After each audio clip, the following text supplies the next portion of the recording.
오늘은 창조 세계와 함께하는 사순절 24째 날입니다. 이번 한 주 말씀의 주제, 이번 한 주간의 말씀 묵상의 주제는 하나님을 기다리는 삶이죠. 하나님을 기다리는 삶.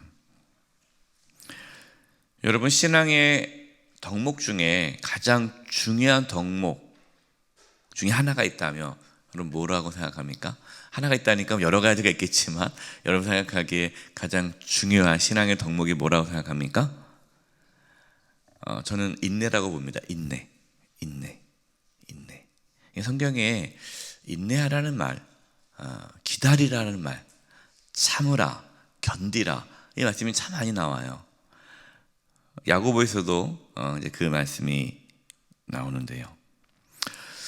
인내는, 기다림은, 오래 참음은 우리의 신앙을 정금과 같이 만들어줍니다.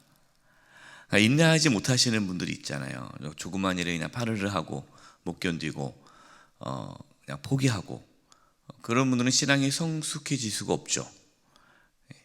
아직 내가 잘 모르지만, 보이지 않지만, 답답하지만 그래도 하나님의 선하심을 믿고 하나님의 약속을 믿고 견디는 분들은 그 인내하는 가운데 우리의 신앙이 성숙해지는 거예요.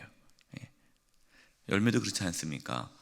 열매를 이렇게 익을 때까지 기다려야 되잖아요. 근데 빨리 먹고 싶어서 익지 않은 그 열매를 먹으면 맛이 없잖아요. 신앙도 그렇습니다.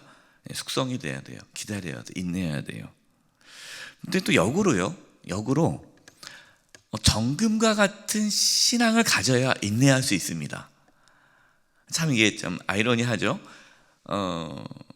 인내해야 정금 같은 신앙이 나오지만 또 신앙이 성숙해야 그만큼 인내할 수 있는 거예요. 내가 그동안 잘 인내하지 못하고 쉽게 화를 내고 쉽게 짜증내고 쉽게 포기하고 쉽게 불평 원망한다면 내 신앙이 아직 어리구나 라고 생각을 해야 되는 것이죠. 인내가, 이 오래 참음이, 기다림이 신앙의 성숙을 보여주기 때문에 무조건 인내한다고 인내할 수 있는 것은 아닙니다. 어떤 분들은 막 이를 악물고 견디시는 분들이 있어요. 여러분, 이를 악물고 참는다고 해서 그것이 온전한 인내를 가져올 수 있는 것은 아닙니다. 그렇기 때문에 여러분, 인내하려면 우리는 어디에 초점을 맞춰야 돼요? 내가 인내해야지, 참아야지, 그래 내가 참자, 이게 아니라 우리의 신앙을 성숙해 하는 데 집중하셔야 돼요. 우리가 신앙이 성숙해야 참된 인내를 할 수 있기 때문에 그렇죠. 오늘 말씀에서는 우리가 어떻게 인내할 수 있는가 뿐만 아니라 인내해야 할 이유에 대해서 말씀해 주십니다. 인내해야 할 이유를 우리가 분명히 알면 또 인내할 수 있는 힘이 생기겠죠. 그리고 우리가 인내할 수 있는 그 힘의 근원이 어디서 오는가에 대해서 오늘 말씀을 나누고요. 여러분, 한 주간 동안 하나님을 기다리는 신앙에 대한 말씀 묵상해야 될 텐데, 여러분 한 주간 어제 말씀도 들었겠지만 한 주간 동안 인내, 오래 참음, 기다림에 대해서 묵상하시고 또 자신을 돌아보는 그런 시간이 되었으면 좋겠습니다. 오늘 본문 7절에 우리가 인내해야 할 이유에 대해서 이렇게 말씀하고 있어요. 그러므로 형제들아, 주께서 강림하시기까지 길이 참으라. 보라, 농부가 땅에서 나는 귀한 열매를 바라고 길이 참아 이른 비와 늦은 비를 기다리나니. 예수님이 재림하실 때까지 길이 참으라는 거예요. 그러니까 우리가 참아야 되는 이유, 우리가 참을 수 있는 이유, 참을 수 있는 근거가 뭡니까? 예수님의 재림이 있기 때문이에요. 재림. 예수님의 재림이 있기 때문에 우리는 인내할 수 있다는 거죠. 여러분, 농부가 열매를 바라고 있지 않습니까? 열매를 바란다는 게 뭡니까? 열매를 분명히 딸 날이 온다는 거죠. 열매를 수확한 날이 반드시 있다는 거예요. 열매를 딸 일이 없다 그러면 농부가 뭐하러 기다립니까? 예. 그래서 농부들 중에 가라 없는 분 있잖아요. 배추 농사 했는데 가라 없잖아요. 왜 그렇습니까? 열매를 딸 수 없는 거예요.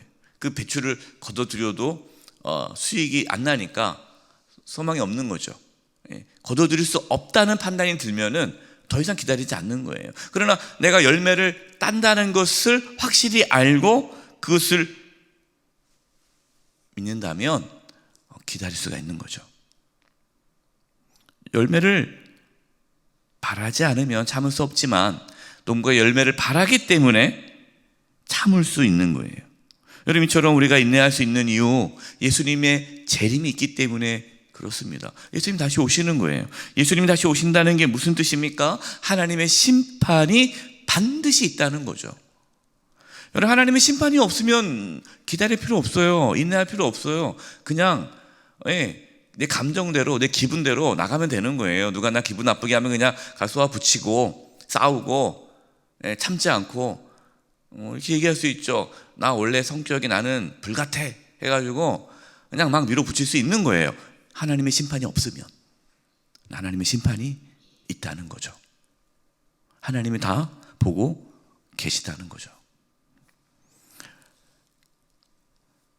하나님의 심판이 있기 때문에 우리는 어떠한 환난과 박해와 고난 가운데서도 묵묵히 그 믿음의 길을 걸어갈 수 있는 겁니다.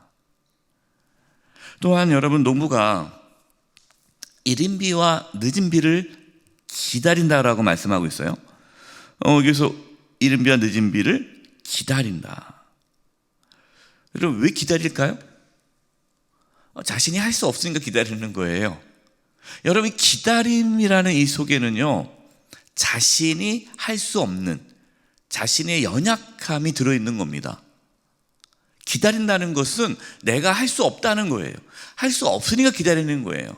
기다리지 못하시는 분들은 뭡니까? 내가 해결할 수 있다는 거죠. 내가 해결할 수 있으니까 나서는 거예요. 기다리지 못하는 거예요. 여러분, 기다리지 못하시는 분들은요, 교만하십니다. 성격 급하신 분들은요, 교만하신 분들이에요. 내가 해결할 수 있다, 나서는 거죠. 그러나 겸손한 사람은 내가 할 수 없으니까, 하나님이 도와줘야 되니까 하나님을 기다릴 수밖에 없는 거예요. 늦은 비와 이른 비, 여러분, 농부가 비를 어떻게 내립니까? 기다려야죠. 마찬가지예요. 이처럼 우리도 하나님이 일하지 않으시면 우리가 해결할 수 없기 때문에, 우리 인생에 하나님의 역사, 도우심이 없으면 우리는 어떻게 할 수 없기 때문에 하나님의 도우심을 기다리는 거예요. 그래서 믿음이 있어야 기다릴 수가 있는 겁니다. 여러분, 인내한다는 것, 기다린다는 것은 믿음이죠.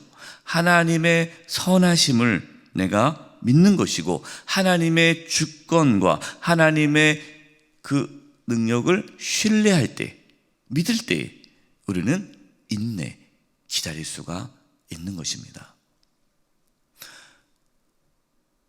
하나님의 선하심을 믿으시기 바랍니다. 하나님의 주권을 믿으시기 바랍니다. 하나님의 일하심을 믿으시기 바랍니다. 그래서 때로는 여러분, 기다리셔야 돼요. 기다리셔야 돼요. 그것이 하나님을 신뢰하는 모습입니다. 8절입니다. 너희도 길이 참고 마음을 굳건하게 하라. 주의 강림이 가까우니라. 마음을 굳건하게 하라는 거, 마음을 굳게 하라. 마음을 붙잡으라는 거죠. 단단하게 하라. 흔들리지 말아라. 왜냐하면 예수님의 재림이 가깝기 때문이다. 여러분, 우리는 예수님이 언제 오실지 모릅니다. 언제 오실지 모르죠. 그러나 곧 예수님이 오신다는 믿음으로 살아야 돼요. 예수님이 오시겠지가 아니라 곧 오신다는 생각으로 살아야 됩니다.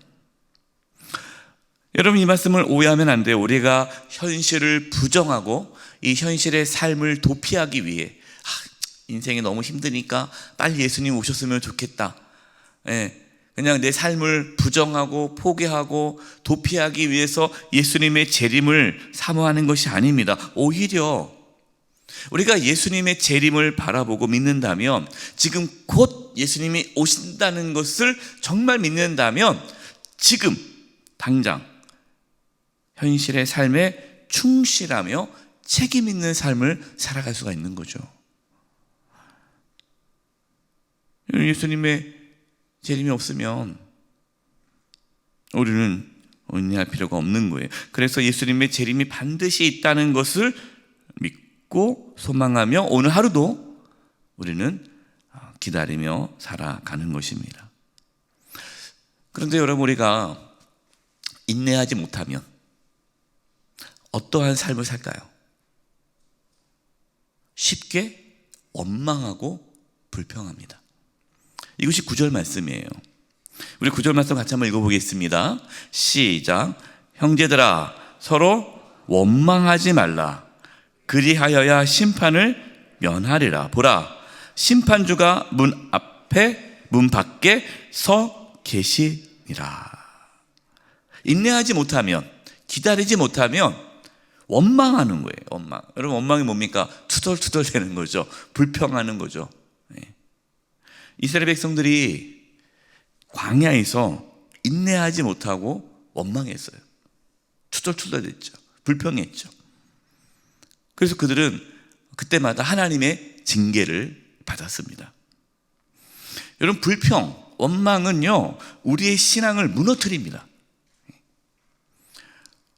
원망을 한다는 것은 무슨 의미죠? 원망, 불평, 투덜댄다는 것. 자신에게 잘못이 없어요. 다른 사람이 다 잘못한 거예요. 자기는 다 옳아요. 나머지가 다 잘못한 거예요. 그러니까 불평, 불만, 원망을 하는 거예요. 나도 같이 잘못했으면 원망, 불평할 수 없죠. 같은 공동 책임이기 때문에 우리가 회개하고 나가야 되는데, 자기는 의롭고 나는 아무 잘못이 없고 상대방이 다 잘못했기 때문에 원망과 불평이 있는 겁니다. 여러분, 이것은 책임 전가죠. 여러분, 이스라엘 백성들이 광야에서 원망한 이유 여러 가지 있지만, 애굽에서는 고기와 마늘을 마음껏 먹었는데 이 광야에서는 맛없는 만나만 먹고 고기도 먹고 싶고 마늘도 먹고 싶고 하고 불평불만을 하잖아요. 그러면서 모세가 우리를 여기 광야를 데리러 와가지고 우리를 죽인다고, 고생시킨다고 얼마나 원망하고 불평을 합니까? 그런데 여러분, 애굽에서 종로를 탈 때 이스라엘 백성들이 뭐라고 기도했어요? 하나님, 우리가 애굽에서 너무 힘듭니다. 너무 고통스럽습니다. 우리를 구원해 주세요. 살려달라고, 건져달라고 얼마나 눈물을 흘리며 기도했습니까? 그때는 그렇게 살려달라고, 여기서 벗어나게 해달라고 구할 때는 언제고, 이제 광야에 들어가니까 하나님께서 애굽에 나오게 해주시고, 그것도 잠깐, 원래 가나안 땅에 들어가는 건데 잠깐 그 광야의 길을 참지 못하고 불평하고 원망하지 않았습니까? 여러분, 우리 이스라엘 백성들이 그 짧은 광야 생활도 견디지 못하고 원망하고 불평함으로 그들이 얼마나 많은 고통을 겪었는지를 우리는 보았죠. 가만히 보면요, 원망과 불평은 습관입니다. 습관. 습관적으로 하시는 분들이 있어요. 여러분, 그것이 우리의 삶에, 우리 모습에 이게 습관으로 자리 잡으면 안 됩니다. 여러분, 우리의 습관이 감사가 되기를 바랍니다. 어떤 일에도 감사합니다. 어떤 일에도 고맙습니다. 하나님의 은혜입니다. 일이 잘 안 돼도 하나님 뜻이 있겠죠. 인내하죠. 기다리죠. 습관적으로 원망 불평하지 마십시오. 원망하면 자신뿐만 아니라 내가 속해 있는 공동체도 무너지게 됩니다. 내가 원망하면 우리 가정이 무너지는 거고, 내가 원망하면 교회가 무너지고, 내가 원망하면 나라가 무너지는 거예요. 그래서 여러분, 원망 불평하지 마세요. 뭔가 있겠죠. 원망하고 불평할 일이 있다면 뭐 하라는 거예요? 기도하라는 거죠. 그리고 하나님이 모든 것을 합력하여 선을 이룰 줄 믿고 기다리는 거예요. 원망하는 자는 하나님의 심판을 피할 수 없다라는 것을 여러분 기억하십시오. 10절입니다. 형제들아, 주의 이름으로 말한 선지자들을 고난과 오래 참음의 본으로 삼으라. 야고보는 누구를 본으로 삼으라 말했냐면 선지자들을 본으로 삼아라. 여러분, 선지자들이 얼마나 많은 고난과 환난을 겪었습니까? 그들이 하나님 말씀에 순종했습니다. 그렇다고 해서 그들의 삶이 막 형통하고 편한 길이 아니에요. 많은 선지자들이 올바르게 하나님 말씀에 순종했지만 그들은 고통과 환난을 겪었습니다. 그러나 하나님의 그 뜻이, 하나님의 그 말씀이 이루어질 것을 인내하며 기다렸죠. 여러분, 우리가 믿음으로 이 땅에서 살아갈 때에, 하나님께 순종할 때에 때로 고통이 찾아올 수 있습니다. 여러분, 이상하게 여기지 마십시오. 우리가 하나님 말씀에 순종해도 환난과 고난이 찾아올 수 있다는 것을 이상하게 여기지 말고 그걸 당연하게 여기고, 그럴지라도 우리는 끝까지 믿음의 길을 걸어가야 합니다. 마지막 11절입니다. 보라, 인내하는 자를 우리가 복되다 하나니. 누가 복이 있다고요? 인내하는 자. 복이 있는 거예요. 너희가 욥의 인내를 들었고 주께서 주신 결말을 보았거니와 주는 가장 자비하시고 긍휼히 여기시는 이시니라. 이 야고보서 말하잖아요. 야고보가 주는 가장 자비하시고 긍휼히 여기시는 이시니라. 여러분, 이 믿음이 저와 여러분 가운데 있기를 바랍니다. 하나님은 가장 자비로우시고 긍휼이 있으신 분이에요. 그렇기 때문에 이것을 우리가 믿는다면 기다릴 수가 있는 거죠. 결론입니다. 여러분, 우리가 이 땅에서 인내할 수 있는 것, 이 땅의 삶이 전부가 아니기 때문에 그래요. 여러분, 우리는 반드시 하나님 앞에 서게 됩니다. 그때 하나님은 원망하고 불평하며 살았던 삶에 대해서 얘기하실 거예요. 책망을 받을 겁니다. 만약 우리 그렇게 살았다면. 그러나 우리, 저와 여러분은 원망하고 불평하지 않고 감사하고 기뻐하고 하나님의 선하심을 믿고 인내하며 끝까지 믿음의 길을 걸어가심으로 주님 앞에 섰을 때 잘했다 칭찬받는 저와 여러분 되시기를 주님의 이름으로 축원드립니다. 이 시간 하시면서 기도할 텐데요. 하나님, 혹시 우리의 삶 속에 원망하거나 불평하거나 그런 것, 투덜대는 것이 우리의 습관적으로 우리 가운데 자리 잡고 있다면 하나님 그것을 뽑아내 주시고, 우리가 하나님 앞에 감사하며 기뻐하며 즐거워하며 또 하나님 말씀을 늘 붙잡고 기대하며 하나님의 그 선하심을 믿고 자비하심을 믿고 긍휼하심을 믿고 인내하며 믿음의 길을 걷게 하여 주시옵소서. 우리 이 부분을 놓고 합심의 통성으로 기도하겠습니다. 하나님 아버지, 저희의 가운데 원망과 불평이 사라지게 하여 주시옵소서. 우리가 입술로, 우리가 말로 투덜대며 원망하며 불평하며 또 다른 사람에게 책임을 전가했던 것들을 용서하여 주시고, 하나님 모든 일에 감사하며 또 하나님의 선하심을 믿고 하나님의 자비하심과 긍휼하심을 믿고 하나님의 주권을 믿고 모든 것을 합력하여 선을 이루심을 믿고 우리가 감사하며 또 기대하며 인내하며 살아가게 하여 주시옵소서. 기다릴 수 있는 은혜가 있기를 원합니다. 우리에게 신앙의 성숙함이 있기를 원합니다. 신앙의 성숙함이 있어 기다리기를 원합니다. 오래 참기를 원합니다. 견디기를 원합니다. 하나님, 예수님의 오심을 바라보면서 하루하루 견디며 믿음의 길을 끝까지 걸어갈 수 있도록 하나님, 저희들에게 인내함을, 오래 참음을, 기다림을 허락하여 주시옵소서. 하나님, 참 저희가 작은 일에도 원망하고 불평하고 누구 때문이라고 책임을 전가하는 그 모습들이 있었습니다. 주님, 나 때문입니다. 또한 하나님의 선하심을 믿고 하나님의 주권을 인정하며 기다리며 인내하며 참을 수 있게 해 주시옵소서. 이를 악물고 참는 것이 아니라 하나님의 선하심을 믿고 기대하며 인내하게 해주시고 끝까지 기다림으로 인내함으로 참음으로 믿음의 길을 걸어 주님 앞에 섰을 때 잘했다 칭찬받는 저희 모두가 되게 하여 주시옵소서. 예수님의 이름으로 기도드립니다. 아멘.